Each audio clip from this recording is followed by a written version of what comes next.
एका गावात गौरी नावाची एक मुलगी होती. ती खूप अल्लड, गोड, मोकळी ढाकळी. जिथे हसू तिथे ती. सकाळी उठायला उशीर. आई ओरडायची, "गौरी, थोडं कामही करायला शिक ग." पण गौरी म्हणायची, "आई, अजून वेळ आहे ना ग, शिकेन सगळं हळूहळू." तिचं आयुष्य म्हणजे मोकळं आकाश. मित्र, मैत्रिणी, गप्पा, सजणं, फोटो काढणं आणि हसणं. तिला वाटायचं आयुष्य असंच रंगीन असावं. पण पुढे काळ गेला आणि एक दिवस गौरीचं लग्न ठरलं. लग्नाच्या गडबडीत ती खुश होती. नवीन संसार, नवीन माणसं, नवीन घर. पहिला दिवस सासरी आला. सकाळी सूर्योदय होण्याआधीच घर हलू लागलं.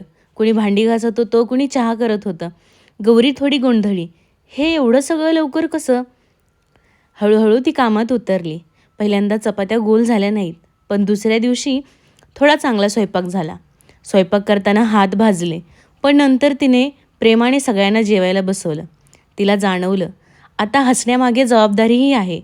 दिवस जात होते. त्या अल्लड उनाड गौरीमध्ये आता एक परिपक्व स्त्री दिसू लागली. आई भेटायला आली तेव्हा तिच्या डोळ्यात आनंदाश्रू होते. ती म्हणाली, "ही माझीच ती गौरी का, जिला चहासुद्धा नीट करता येत नव्हता?" गौरी हसली आणि शांतपणे म्हणाली, "आई, लग्न म्हणजे बदल नाही, ती शिकवण आहे. जबाबदारी आली की आपोआप शिकवते. पूर्वी मी फक्त हसायचे, आता मी जगते.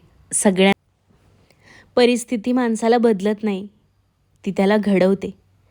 अल्लड मुलगी असो वा उनाड स्वभावाचा कोणीही, जेव्हा जबाबदारी आणि प्रेम दोन्ही मिळतात, तेव्हा माणूस शहाणाच नाही तर सुंदर बनतो.